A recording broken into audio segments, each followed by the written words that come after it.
تو این ویدیو می‌خوایم با هم دیگه مکان کسب و کارمون رو روی نقشه گوگل ثبت کنیم تا اگر کسی سرچش کرد مکان کسب و کارمون بهش نمایش داده بشه. تا انتهای آموزش همراه من باشید.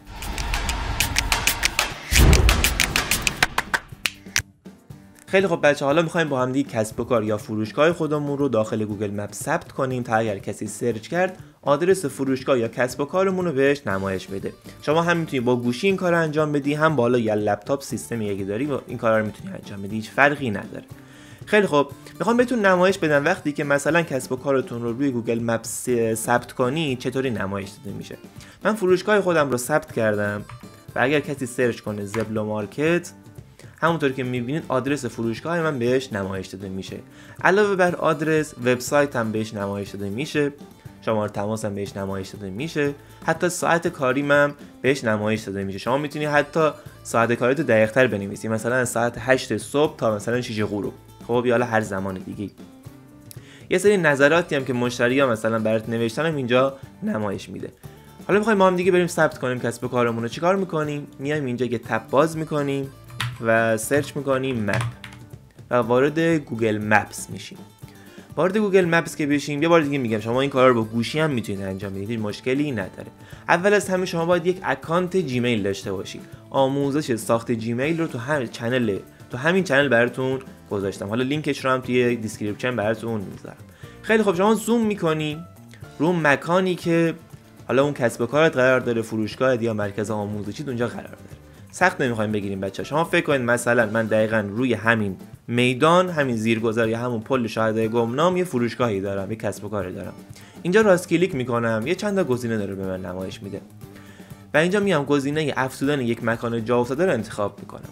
درستش این بود که ما افزودن کسب و کار رو انتخاب کنیم، ولی چون گوگل ما رو تحریم کرده و به ما اجازه نمیده از این قابلیت استفاده کنیم، مجبوراً داریم از افزودن یک مکان جا افتاده استفاده میکنیم. روی این گزینه بزنید، یه پنجره‌ای براتون باز میشه. اول از همه شما باید نام مکان یا حالا نام اون فروشگاه خودتون رو بنویسید. چیکار میکنم؟ می‌نویسم مثلا فروشگاه زبلو. گزینه بعدی دسته خودتون رو باید انتخاب کنید. غذا هستید، خرید هستید، خدمات هستید، آموزشی هستید، یا حالا هر کدوم از این مواردی که اینجا هستش. چون ما آموزشی هستیم، من مثلا آموزشی رو انتخاب میکنم، میام مثلا میزنم مرکز آموزشی. شما ممکنه هر چیز دیگه ای باشی، خدمات باشی. اوکی، اینجا داره دوباره آدرسمون رو به ما نمایش میده، لوکیشن رو داره نمایش میده. رو افزودن جزئیات بیشتر میزنیم.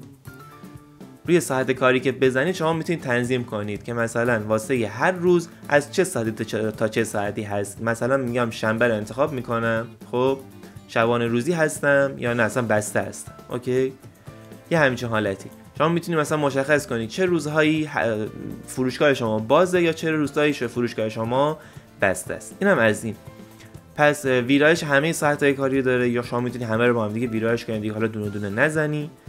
اینم از این مورد. و بعدی گزینه افزودن افزودن عکس. روی افزودن عکس که بزنی، مثلا سردر فروشگاهت میتونی بذاری، از داخل فروشگاهت میتونی بذاری. و بچه‌ها من میگم فروشگاه، ولی ممکنه شما مثلا خدمات باشی، خب شما مثلا تعمیرکار ماشین باشی، مکانیک باشی، خب هر چیز دیگه. عکس اون سردر مغازت رو میذاری اینجا و نمایش داده میشه. حالا من چون سردر ندارم عکس نذاشتم. روی گزینه افزودن عکس میزنی، عکسات رو انتخاب میکنی و روی گزینه ذخیره میزنی. روی گزینه ذخیره که بزنی، شماره تماس اینجا میتونی وارد کنی. وبسایت هم اگه داری وبسایت هم وارد کن حتما. اوکی، اینا به هر حال اعتبار اون کسب و کارت رو بیشتر میکنه. و در نهایت روی گزینه ارسال میزنید تا درخواست شما برای گوگل ارسال میشه. بین 1 تا 7 روز کاری زمان میبره تا این درخواست شما تایید بشه. بچه‌ها بوده مثلا ببین، مثلا من یه سرچ هم میکنم براتون، کیوسک دانشجو. این کیوسک واسه دوست من خودم ثبت کردم. ببین این کیوسک دانشجو بوده که توی یه روزم تایید شده، یعنی 24 ساعت. خب ولی من حالا میگم 1 تا 7 روز کاری زمان میبره تا این درخواست ثبت بشه.